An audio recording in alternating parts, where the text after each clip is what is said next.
And I'm going to share my screen, which, as everybody knows, is always a moment of truth as to whether or not it works or not. And here we go. I'm not going to try to go into full screen mode. I'm not going to talk for that long, and I don't want to risk losing my ability to deal with everything in chat. So welcome to this Enact Festival, to this event as part of the Enact Festival. I think some of you have been at other events, and so you know what we're all about, but I'm going to do a quick refresher anyway. We do ask that you put your organization as well as your name in your Zoom box so we all know who we are. Feel free to share in chat beforehand, and we ask that you mute yourself while people are presenting. You might want to switch to gallery view. We encourage people to turn on their video. I think, I know that's hard for a lot of people, and I think if you wait to do that until a little bit later when we're more interactive, it makes perfect sense to me. So feel free to think about that. If you are going to ask a question or speak during the session, we definitely ask if you can have your video on, please. So the Enact Festival, should switch slides, it didn't. The Enact Festival, here we are. We're trying to raise awareness of networks and the importance of networks for really supporting youth, for systems change, for all sorts of reasons, and for betterment of society. And as you know, today it's about how networks can contribute to entrepreneurship, not just making entrepreneurs more effective, but making entrepreneurship more available, accessible, and successful for people.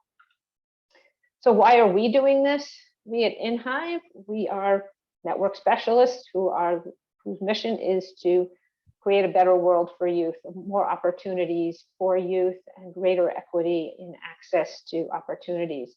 So we have been working in networks, and we saw that there's a lot of interest in them. There's growing interest, but there's also a very scattered world in the network facilitation and network creation. And so we want to make sure that we're bringing people together who can help with this world and improve the opportunities for networking.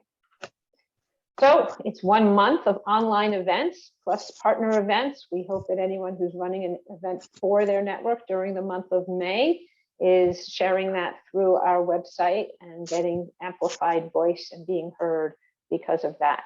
This is for network leaders, funders, community builders, activists, and members. We want our communities to be more successful. That means bringing them in and sharing in the celebration and the learning. We have 120 speakers, roughly, and we do span 30 countries, and that's really the speakers alone. And so even beyond that, we haven't done a tally yet. We're obviously a couple of weeks into the festival, and so far we've had hundreds of participants representing tens of thousands of people through their networks. And you can see many of the organizations listed here, some of the events that have happened and some that will happen over the next 2 weeks. There are events for everyone, so we hope that your attendance today will lead you to attend more events over the next couple of weeks, and perhaps you've already attended some. Pitch practice for fundraising, problem solving if you have a particular thing that you are looking to resolve within your network. Great stories and great informative events like this one. Here are some of the concepts that we're trying to get conversation going. Measuring networks and systems change. We had a presentation on environmental activism through networks. All things where we think the conversation has started, but can be deeper, better, and higher impact. And this doesn't belong here, so we're going to skip right over it. So that's really where we want to be. We're going to stop with this, and I'm going to just take a quick peek. I think we're good to go. So I will tell you that this festival is, I'm going to stop sharing. The festival is sponsored by us, InHive, and Nexus, which is our network of networks that we created about a year ago. And I think many of you actually are part of that network. It's been a great year of learning.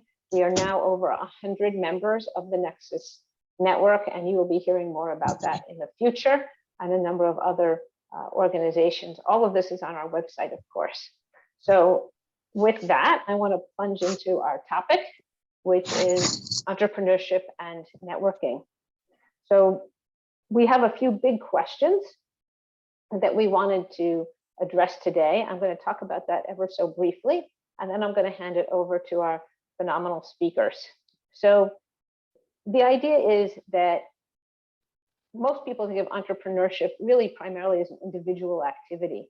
And yet we're seeing that people's networks really help them to be better as entrepreneurs. And in fact, networks can turn them from sort of struggling business starters to entrepreneurs and to a successful entity. And so we have with us today 5 people who have different perspectives on how to really make the most of a network, how to create a network, and how to make the most of a network for an individual and for an entity.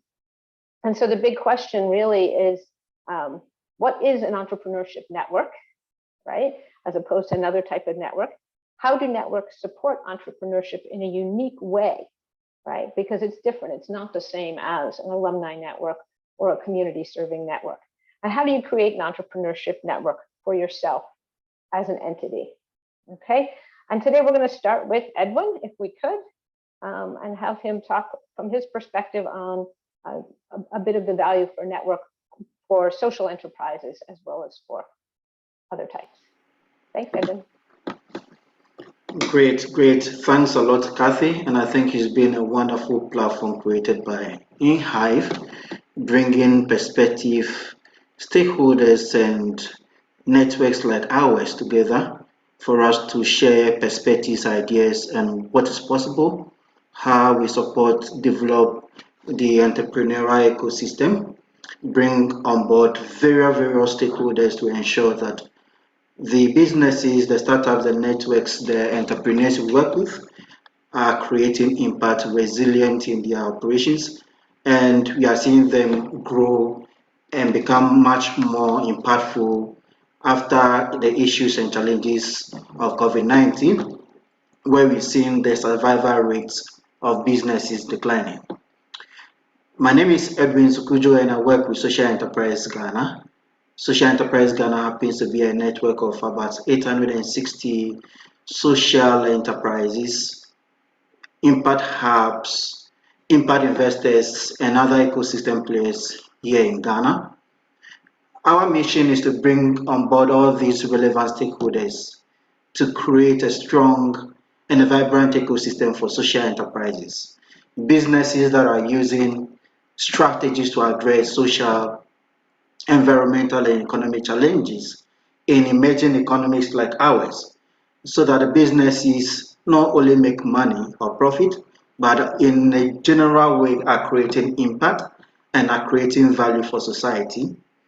And for us, we see our contribution to the entrepreneurial ecosystem in various forms and ways, but principally having been the network that is providing that platform for ecosystem enablers, social businesses, startups, vulnerable communities that are served by all these businesses, bringing them on board to have that united mind, that clarified purpose in addressing Ghana's economic, environmental, and social challenges. So the relevance, the contribution towards supporting and developing various ecosystem players, especially the entrepreneurs, is how we see that providing them that voice in engaging relevant stakeholders through public-private dialogues, creating that platform for them to showcase their various products and services and the impact that they are creating in the society, giving them that platform to ensure that we engage relevant investors, foundations, and donors, and for them to have that united front, so that all these ecosystem players, researchers, investors, the entrepreneurs themselves, are coming together in working in that united and clarified purpose to address the challenges that we find ourselves in. For us, we are of the perspective that the current challenges around, be it the globe in areas of climate change, areas of refugee challenges or war here and there, cannot be addressed by one organization. The network approach, which brings all these organizations, individuals, and stakeholders together, is the way to go. And that is what a network like Social Enterprise Ghana seeks to promote. And thanks a lot. And I believe that in sharing our perspectives and ideas, we can learn and contribute more into us supporting businesses in this ecosystem. Thank you. Thanks, Edwin. That's great. It's and I love how you brought up some really big points that we can all build on. The addressing the economic needs of the entrepreneurs, providing a voice for them, and then a platform to engage, which ultimately in a lot of ways is what this is, a platform to engage on the network building. And you speak from the social enterprise side. And now I'd ask Ham to talk to us a little bit more about his entrepreneurship network, which is on the more sort of typical corporate side and is in Uganda. Thank you, Kathy. As you introduced me earlier, my name is Namakajjo. I work for the Uganda Entrepreneurial Ecosystem Initiative. And what we are is a bottom-up effort amongst all the intermediaries that support entrepreneurs within the country to drive collective actions towards solving the complex systemic issues that stand in the way of us getting our entrepreneurs, be they social enterprises or other more straight commercially based enterprises to the next level. These complex issues that we sort of rally around tend to be very hairy and can't be solved by one entity on itself. In itself, so it requires many actors coming together and working together to sort of address the issues. And the network approach helps us do this well. And how we go about it is, one, to create spaces where all the ecosystem actors can start to connect and start building relationships with each other. As you can imagine, for people to start working together and start sharing information that allows them to see where the opportunities for collaboration and that sort of thing are, people need to actually be able to have those trusting relationships that will enable that. So we create spaces through mixers and the like, where all actors are invited to start building those relationships. In the hope that once these relationships start sort of emerging, they can be relied on to start sharing information, sharing expertise, getting to a point where some of the actions are coordinated between the various actors. One of the big issues we have in our ecosystem is there's a lot of duplication of effort, and this is really because people are not talking to each other. And in a resource-constrained environment, it's key that people understand what they're all doing, so that some sort of coordination starts to emerge, so that we can leverage the meager resources that we have. And once we start learning more about the ecosystem together, have a better appreciation of the issues that we're dealing with, then we can start teasing out or harnessing energy between various players around particular potential interventions. So we do this through putting together some learning labs where we bring in expertise from within the ecosystem, because these problems are lived by us, and we do have actors within the ecosystem that are very knowledgeable or have been deeply engaged with these issues, and therefore can be relied on to share that knowledge with everyone else, or also by bringing expertise from other jurisdictions from which we can learn. Now, once we start, getting a more even understanding of the issues, then we find that there are pockets of energy that start emerging around particular potential interventions, and then so we facilitate roundtable discussions for the interested actors to start exploring those in depth, and then eventually we set aside 6 to 10 sessions via action labs to start actually working on the design of these potential interventions that lead to pilots that then we then seek for funding and then try to implement and learn from. And I'll pause here and give it back to you, Kathy. Great, thank you. That's I have some very specific questions for you later that I think may really help people in thinking about how they create those spaces. And we'll move on to a more specific example. Liliana can talk to us a little bit about where she has worked and how networking improves her efforts. Thank you, Kati. So I'm Liliana. I'm the head of program innovation and community leadership at Code Future. And my role is directly connected to our community model, because I have to ensure our network is healthy and growing, basically. And this is because Code Future is a grassroots community where tech and non-tech professionals and people coming from low-income backgrounds, including refugees and asylum seekers, they meet to share experiences and knowledge. Because we offer a part-time program in coding and soft skills, and we support our trainees on this journey until they find employment in the tech industry. So they come from low-income income groups. They have this chance to have this coding, this training in coding, and then we also help them finding a meaningful job in the tech industry. And this community, which is formed by volunteers, trainees, and alumni, is a result of a combination with people coming from different backgrounds and coming from different areas in the UK and in Cape Town, South Africa, because we are also doing our second cohort in South Africa this year, which is something that we are really proud of.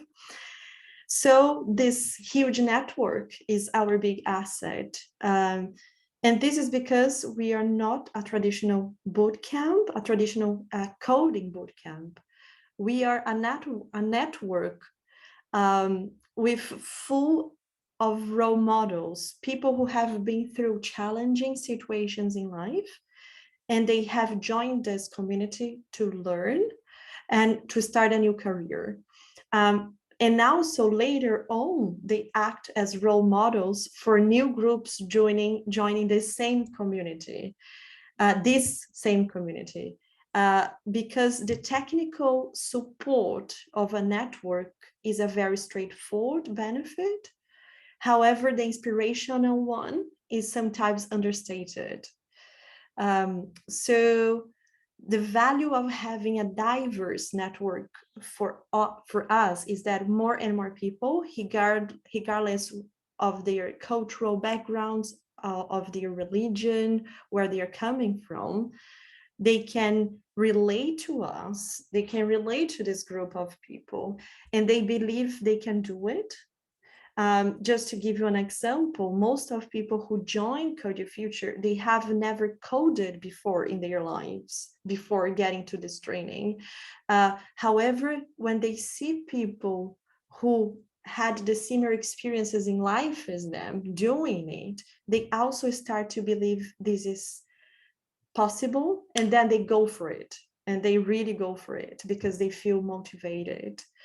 But there is another aspect of the power of being a network for us, which is really interesting, is the collective intelligence of people in our community. So we use the insights that active community members constantly share with us to help us to design and to frame new projects and new products. So it's actually bottom-up innovation in that sense. We rely on feedback from this network so we can continue growing and expanding, but also adjusting and establishing current structures. So for us, it's their participation, it's what makes us grow each year, and then therefore being able to provide support and to help more and more people, and ultimately fight inequality, which is our biggest mission. So this is the network is basically, it's the reason we exist. Thanks, Liliana. And it's a perfect flow into asking Adam to talk about his more personal story, which is also very much about tech and networking. Yes, thank you, Kathy. I'm not in outer space. Actually, I'm in Silicon Valley, California, but I like the space motif. So I'm not here representing an organization. I'm just here representing my perspective as an entrepreneur in Silicon Valley and what I've learned from other entrepreneurs in Silicon Valley. And that is to say that professional networks are really important. And also, your personal network is very important for providing mutual support and feedback. We think of a personal network really as the community that's built around you.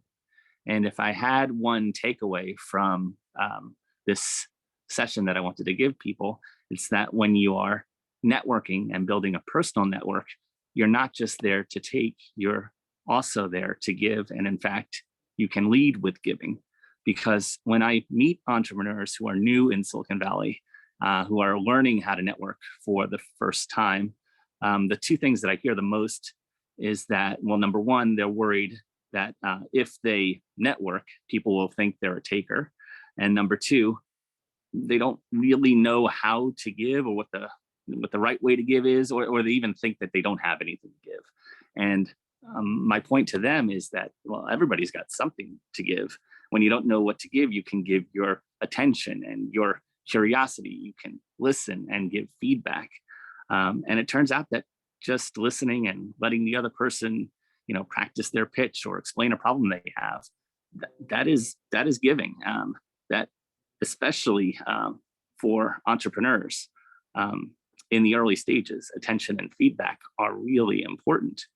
And so, it's a little tough for me to talk about this because I am a shy and introverted person. Even the thought of coming into the Zoom gives me a little social anxiety. But it's really just like with networking, it's about the person you want to become. So, like when I first got to Silicon Valley to start a company with my friend Vikāra, I didn't know anyone, and I was this shy, introverted person who didn't have any experience. We didn't have Zoom back then, so. Developed this strategy of meeting people by giving. And so it took me a while to figure out how to meet the first person. And really, it wasn't about connecting over something business. I actually met my first person on a message board dedicated to the rock band Green Day, of all things. And it was there that I met Graham Spencer, who was a founder and entrepreneur in Silicon Valley.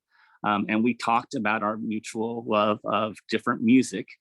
And that led me to build up the courage to ask him to get together in person to talk. And the premise of getting together was explain to me something that you're losing sleep over, or something where there's this big challenge, and I'll give you, a fresh perspective on it. And so he agreed to do that. We met over coffee, and being there to, sincerely listen and to offer the feedback really helped us to bond. And so when you're thinking about networking, you're really thinking about building relationships. And at the end of that meeting, I remember him saying that it was not like most networking meetings that he had taken, and that he was enthused to do other meetings himself where he could be a giver too. At the end of that meeting, I asked, is there anybody else in Silicon Valley you think that I should meet? And he introduced me to his friend, Joe Kraus. And so then I was able to add a second person to my network. And really slowly over time, your networks build, kind of like when you're growing a garden. You plant some seeds, you do some watering, sometimes you do some pruning. But slowly over time, your network does build into a community around you. And so from learning about this, after a few years, got the courage to say, actually, maybe we should do this as more than 101. Let's create a meetup group. And then other people can come and learn from each other and give to each other too. We started that meetup group with the very first meetup being come and meet Graham Spencer and Joe Kraus, the two people I had first met. And that was so successful that we decided to do it again the next month, and then the next month, and then the next month. And slowly over time, that group built into a network that more than 10,000 people have participated in. So we basically have been doing that meetup group for the last 17 years. And it's kind of amazing that people come with the approach of giving and learning. So I think that's all I have with the initial remarks, but just approach networking as giver and good things can happen. What do you think, Kathy? Is that good? I think that's great. And it's also completely nice to hear the bottom-up approach. A lot of us are in the networking business, and we do what we can to engineer a network, to create network and build those relationships. It's a good reminder to see who else is out there and see how it's bottom up. And I'm going to ask Margie to finish up with this portion, and then we'll move on to the next part. So Margie will give us that broader perspective again. Great, well, thank you. I'm with the Vicara Institute, and we operate globally. I'm calling in from Cape Town, South Africa today. Our head office is in Washington, DC. We're a small organization, and we look at understanding market systems and entrepreneurial ecosystems in different countries. And we're mostly working in less mature economies. So that might be, we're looking at agricultural sectors in Bangladesh, or construction sectors in Honduras, or working in Africa in other agricultural spaces or input supply markets, whatever it might be. And part of what we're trying to understand is, one of the many things we do is looking at entrepreneurial networks as forming part of entrepreneurial ecosystems. And I thought today it might be useful to take an example of two different entrepreneurs, one who is in more of a mature economy and has a lot of exposure to entrepreneurial networks and others, and compare that with someone who has less exposure, to really emphasize the need and importance of entrepreneurial networks in forming and supporting entrepreneurial ecosystems. So if we think of our first entrepreneur, I'm going to call her Angela. And Angela is currently influenced in a positive way for her business. She's got multiple good business networks that she's exposed to. She's also, she knows a lot about good practice. How's she finding out about those? Not only through the business networks, but in those networks, she's also hearing about what she must do to qualify her business for certain certifications. That's an information giver for her. She hears about the requirements of different business award programs and how people are judging award programs to know what is thought of as good or more successful. She's exposed to a lot of good business leaders and good practices through media. So for example, through radio and television, there are many business magazines in her area. And, this is obviously influencing her in terms of good business strategies. She wants to be seen as a better entrepreneur. In some of her networks, she's actually excelling and being recognized for the different strategies that she's actually implementing. And what does this allow her to do in terms of how she competes? So maybe she's competing with other businesses by doing better business because she sees what people are doing, so she wants to do better. She has better promotional strategies, distribution strategies, maybe better products and services. So the whole market is competing by doing better business, which means everyone's improving. But now let's look at a different entrepreneur. Let's think about Frank. And maybe Frank is in a country where he's working in a less mature sector. Maybe it's in a country with just less mature markets overall. And let's think about, what is Frank being influenced by? Often Frank has never been exposed to necessarily a business network. Maybe he's a trader that's buying from smallholder farmers or other kinds of producers. Maybe he's running a retail store that's selling things to people, maybe in a rural area or even in a peri-urban area. And maybe he's never been part of a business association, a business network. What drives him is what his friends and family, his social network think about him. And in his space, social capital is really important for survival and resilience. And so what Frank does in his business is he often extracts as much from his business as possible. He's pulling as much income out of his business so that if someone's having a wedding, if there's a funeral in the local community, he can give a contribution to that, and that actually builds his social capital in that space.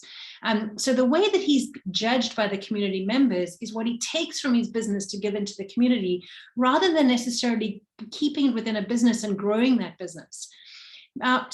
Frank isn't exposed to business networks. He's not exposed to understanding different business certifications, business award programs. He's not being exposed to media that's maybe calling out bad business practice and rewarding good business practice. And maybe how is Frank competing? Maybe the way that businesses generally compete, instead of being incentivized to do better business by doing better strategies and promotion and distribution of better products, often maybe it becomes part of business culture to maybe be a little bit underhanded, go and report one business to the authorities to say, well, they haven't complied in this way if someone's competing, or maybe undercutting a competitor, or maybe not even being particularly helpful to their customers, because Frank just wants the continual revenue, whether a customer comes back or not, is not something that he's ever actually thought about. Introducing networks in that environment can scale businesses exponentially and really allow often entrepreneurs to sit together for the first time and think about their business strategy and what are they going to do and how does it move it forward.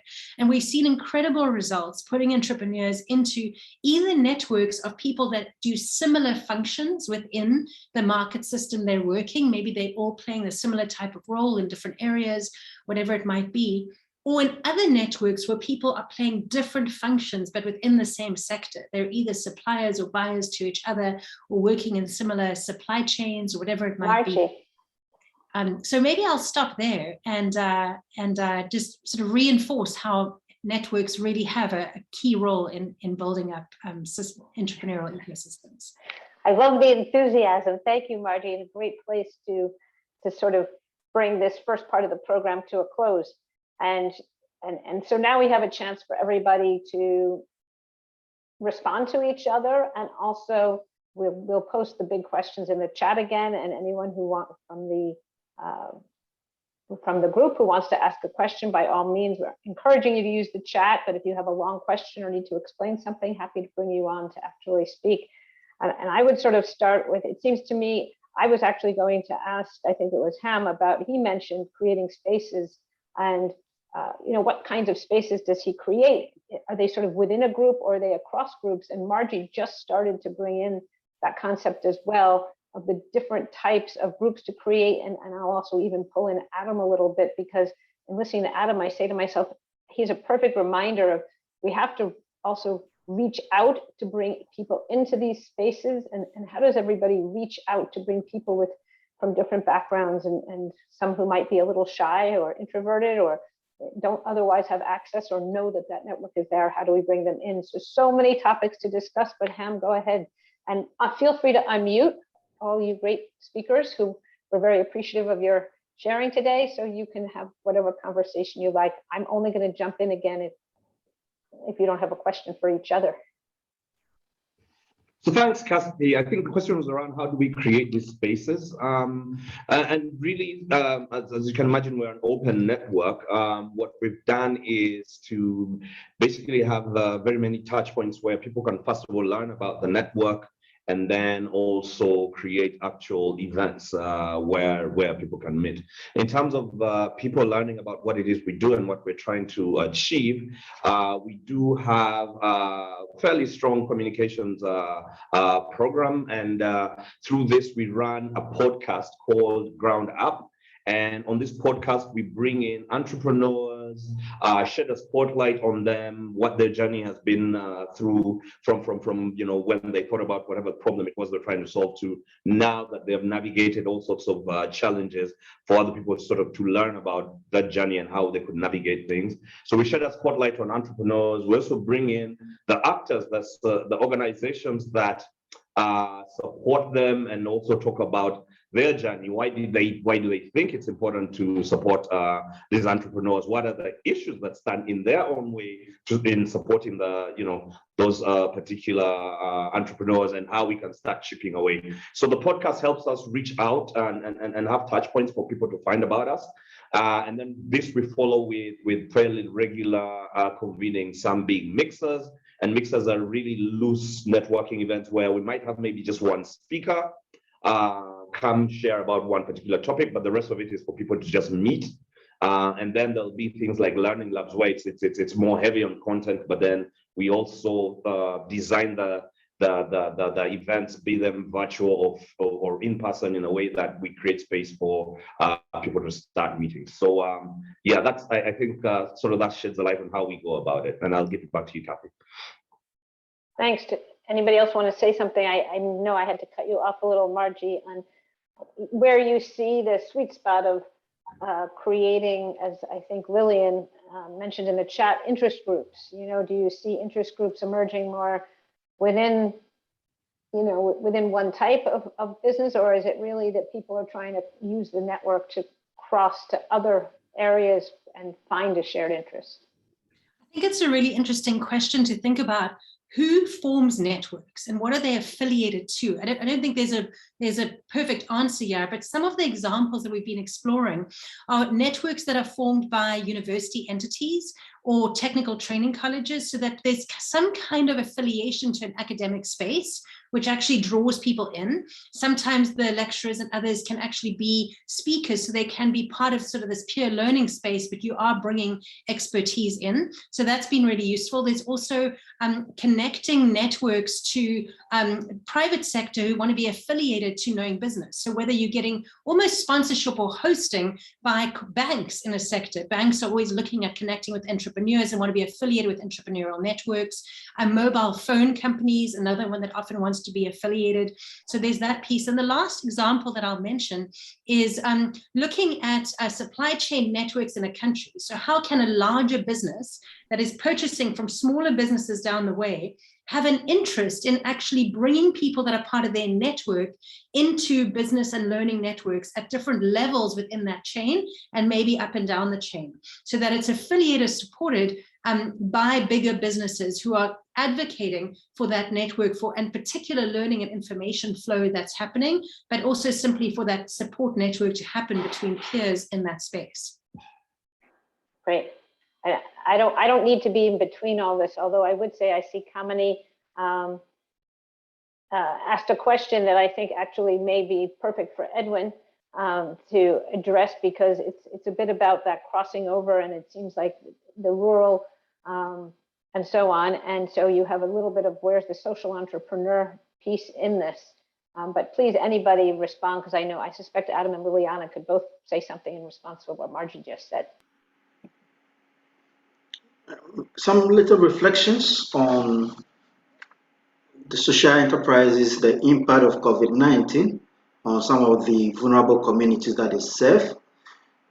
We conducted a research on the impact of COVID-19 on social enterprises, and interestingly, it's not in the rural communities that the impact is most felt. It's in urban poor communities. So having the network support social enterprises that are serving the needs of even the urban poor that may not have any support systems, and having this network serve as a platform for building relationships, building networks, and engaging these urban poor communities was one of the learnings that we pick at during this research and in our engagement. And a couple of new reflections on who are we targeting, who are we reaching out to in our network, who are we missing out along all this journey in our service provision, in our engagement, in the people that we bring into the room. These are reflections and things that we have also gone back to the drawing board as a network. Who are we serving? Whose needs are we addressing in the midst of all this? And that is how come the need for a network to always be analyzing the data and be reviewing the various channels of engagement and communication, and who is missing in the engagement in terms of mapping the various stakeholders that we are bringing along this whole engagement and support systems. So these are quite some few reflections in our network approach and the learnings that we've learned as a result of the impact of COVID-19 and doing a little research. Indeed, a lot of the networks, that is also one of the missing elements. We are not keeping data. We are not doing a lot more of research. We are not engaging other stakeholders like the academia for them to provide data information in terms of some of the pointers and how we can bring along all other elements, stakeholders and actors that are necessary in building strong and vibrant businesses, entrepreneurs in that ecosystem. Thank you.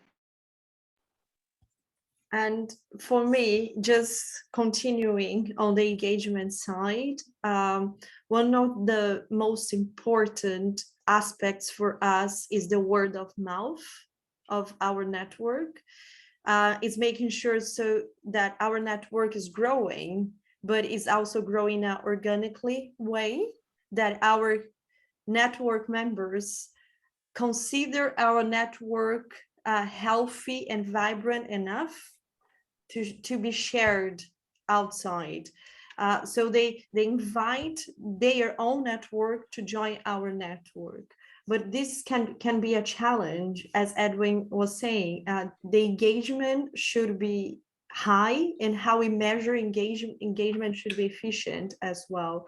So we want to make sure that our network members, they are gaining something out of this network as well, and that they are giving something in. So is that they're active network members, they are not passive network members. So this connection between word of mouth and expansion and engagement, but also the benefit of being part of that network should be all connected. And it can work very well, because that's how you expand your universe, but also is a tricky, challenging balance among those elements as well.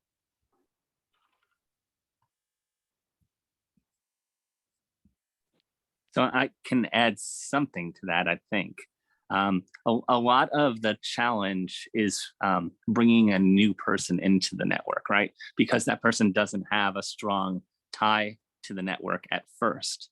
And so I really liked what you said earlier, Liliana, about bonding over mutual interests that aren't necessarily the main reason why the network formed in the first place. Those mutual interests can give you a lot of serendipity, because you could bond over things that don't seem to actually have relevance, but they actually do, because at the very least, they strengthen the relationship between that new person and somebody who already is in the network. And so the one piece of advice that I've learned when I'm meeting somebody for the first time is not to ask what they do, which would really, define the person in terms of their work, but rather, what do they love to do? Because when you ask the question, what do you love to do? People get very energetic and excited about sharing a hobby or something that they really care about. And that spark can start the relationship off on a very good footing. So you can bond over something that they love to do. And then when the opportunity presents itself, then you can move towards something that's more relevant to mutual, like, business interests or mutual organizational interests. Does that make sense? Fabulous. Yeah, thank you. That's going to be our mantra. What do you love to do? Right? Because I think that is one of the hardest things, is to, sometimes you can identify the network members and you can invite the network members in, but you can't always get them to engage. So that really speaks to finding different ways of engaging. Ham, do you have something? Yeah, I agree with Adam. So the way we go about it, especially for these mixers, we try as much as possible to keep them away. So you will have someone who's talking about content, but you design them in a way that people are talking about other things away from what they'll be talking about, with their work and that sort of thing. Get to know people at a deeper level and let people connect at that level. But you'll also find in particular networks, again, you have quite some diversity. So you'll have some people who will come to the network seeking specific things. Maybe they want to work on a particular issue. Others just want to meet other people. So you have to create various different opportunities for the members coming into the network to find what they need. So if people are just about, just networking for just to find, just to meet other people, mixers are there. If people want to learn deeper about a particular industry, create a learning, knowledge sharing event for them. If people are there to really want to work on a particular intervention, create some sort of roundtable discussion where they can go deeper with other people who are interested in that particular topic. And then for those, if there's a larger group of people who are like, okay, we've been talking about this for a while, let's go, create also space. So it's balancing and creating opportunities for the various people you're bringing into the network to get value in a way that serves them. Maybe I'll add one of the things that's coming to mind here, and I'm looking at a question in the chat from Lilian Wiratera that talks about, scaling leadership in communities and how to help community members actually sort of lead communities that grow. And I think it links so much to what people have said. Edwin has said a lot about there's a kind of behind the scene facilitation happening. Like, what do people want? What happens? And there's so much behind the scene facilitation. I see everyone nodding their heads. And I think that, I think it's about how do we play that behind the scenes role and yet also play a bit of a hidden role so that people feel ownership of it. I appreciate what Ham just said about, it's kind of, there's all these different purposes for communities, for networks. It's not just network for a network's sake. It's what do we want to achieve? What is it doing at any, and that might change over time, and different entrepreneurs will want different networks at different times. How do those exist in a space? And I also appreciate what Liliana and Adam say, which I think links to this question, which is, people contributing. It's kind of, you've got to give as part of it. And I think that peer ownership and that sense of we're creating this and it's for ourselves in this time, even though there's a lot of this behind the scenes facilitation that happens. But I think that sense, and I think a lot of what we've seen work well is kind of labeling things as peer networks or peer-to-peer learning or sharing, and doing all the behind the scenes work, but having people feel that sense of ownership seems to be really an important piece. Fabulous, thank you. And we don't have much time left. We have sort of 7 minutes, 8 minutes maybe. And there are a couple of things we want to do before we depart. So one thing is, I do want to remind everyone that you should all join Nexus, and that Enact is continuing for the next couple of weeks. And so we will have more amazing panels like this one, as well as speakers and so on. And we'll put the link to that in the chat. We'd also love to hear from the people who are attending. And I sort of skipped the time where we very specifically took time to have you post in the chat what your questions are, because I didn't want to take time away from the discussion. But I would encourage people to put any questions they have in the chat, and we'll keep talking for a few more minutes, maybe take one more question, one more comment. And I hope that those who are listening can think about maybe 1 or 2 particular things that they've learned in the session today, and we'll share those in the chat as well. So I don't know if there's somebody who wants to, and Ham wants to talk with all of us, because we're all passionate about networks. But I think there is a lot, and I think what I've seen in my networking experience is that one of the great things about entrepreneurs is they really do appreciate networks in a way. So if they know about networks, they appreciate networks, and so you can sort of skip a little bit of the convincing them, because they do get it much faster than people who are interested in other areas. So I think this group should have a lot of people who are very eager to connect again with each other. And if that is the case, we can also sort of recreate this group.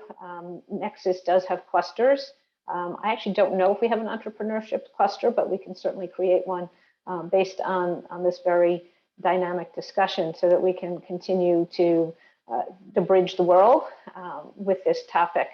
So anyone want to sort of say one last comment, and then I'm going to really turn it over to the chat for people to share what they've learned, 1 or 2 takeaways that they have.